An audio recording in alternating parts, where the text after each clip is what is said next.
Well, good afternoon. It's about 50 degrees. It's brilliant out. And there's no wind to speak of. And the sun is shining. And I have a kind of a political meeting later tonight.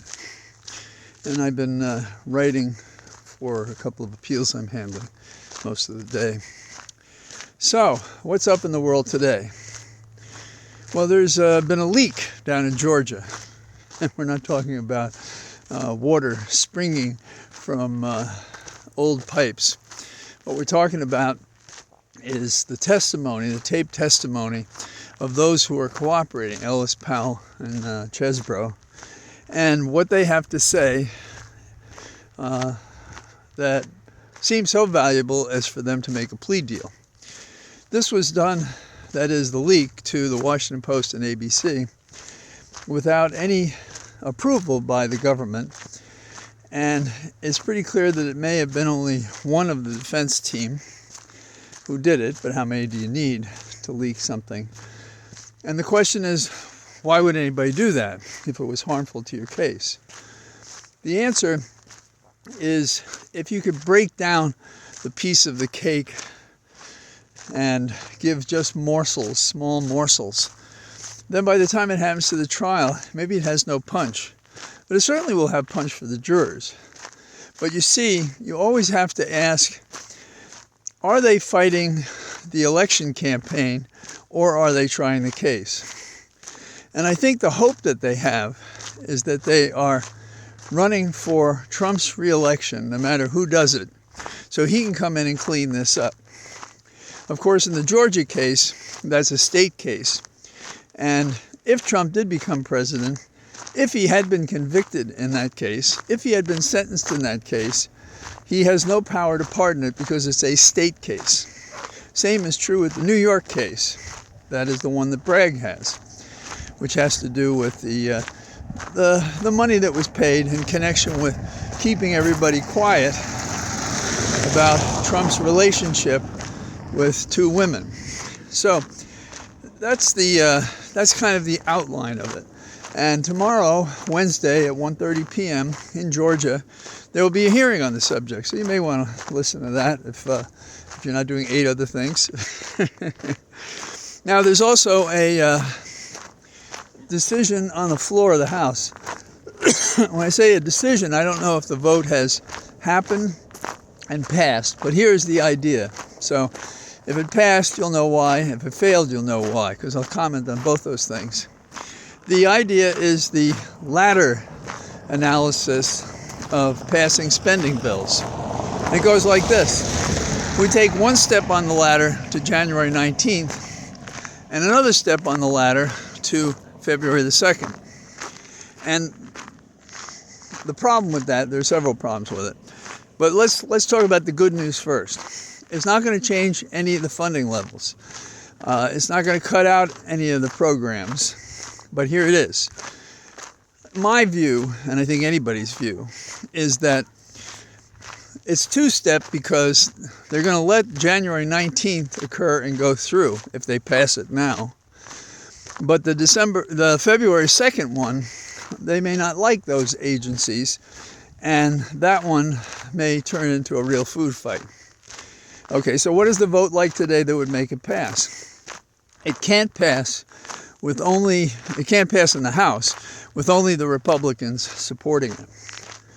So it takes the Dems supporting that bill to get it passed and onto the Senate and onto the president's desk.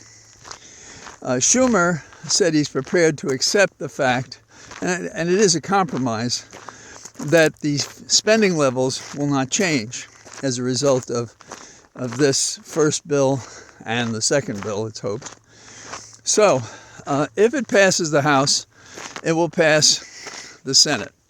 That's the prediction, anyhow. But the Freedom Caucus is against this, so they're going to resist it.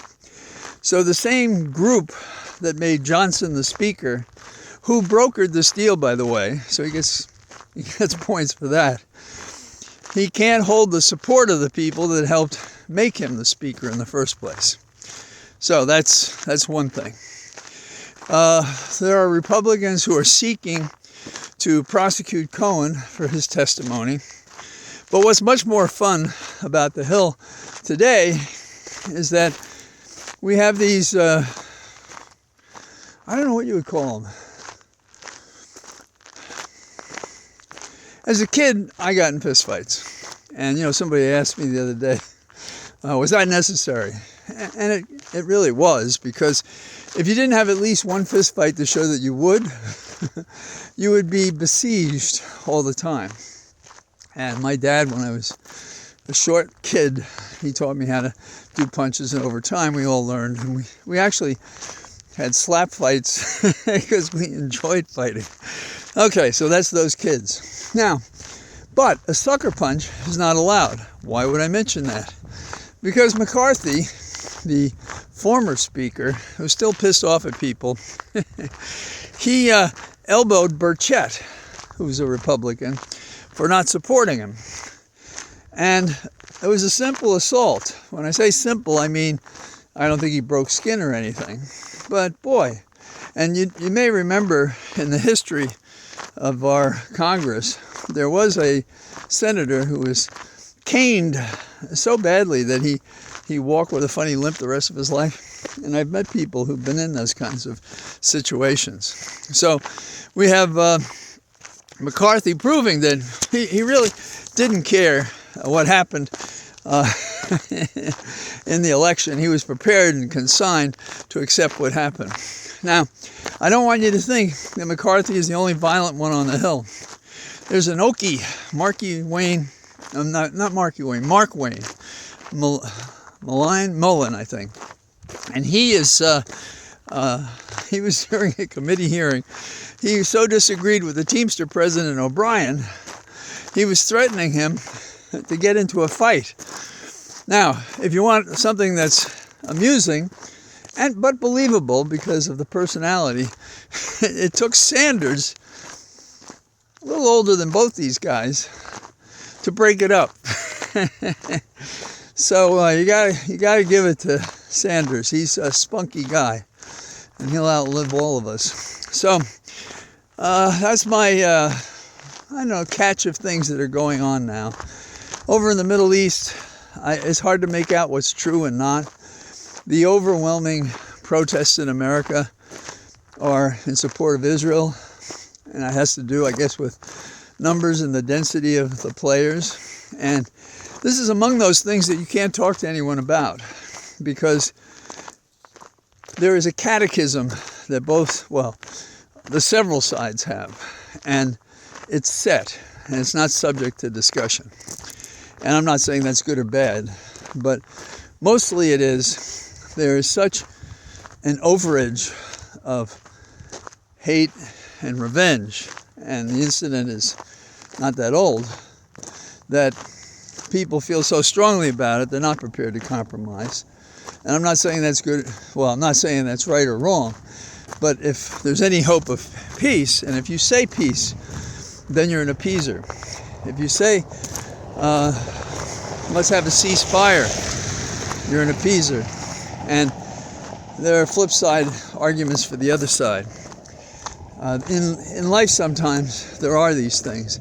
Sometimes I feel like we're at the beginning of a second set of factors that look more like World War I than World War II.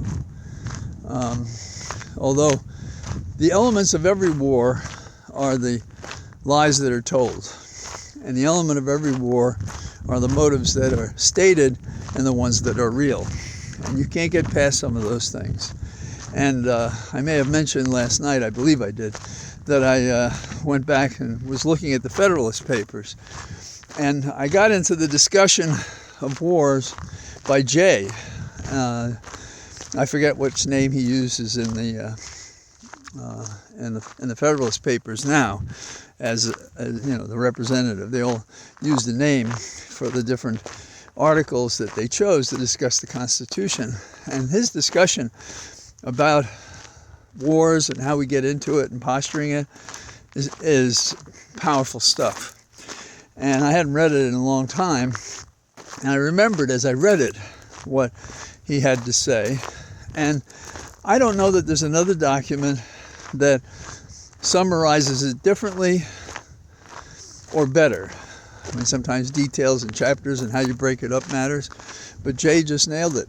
And I suppose when you're focusing on how you have a revolution and how you declare your independence from one of the most powerful nations on the planet at the time, it really focuses your energy. So that's all I got today. Each day I find I'm getting stronger, and when I saw my doctor yesterday, he said, did you notice that you suffered a loss of conditioning? I said, I sure did. I said, but I noticed a change over the several days, and I like that fact. And he said, well, it'll get better and better. So I'm not allowed to lift 1,000 pounds, but I'm certainly free at 50, and I can take my own risk, anything above that. And feed bags are 50 pounds. But what I found from my friends who hurt themselves in their back or shoulders is they always do a little more. They don't just lift it. In fact, I was with a good friend over the weekend, and he was telling me how he threw salt blocks into the waters, and he was feeling so much of energy. He was shot putting them in, and his shoulders really hurt.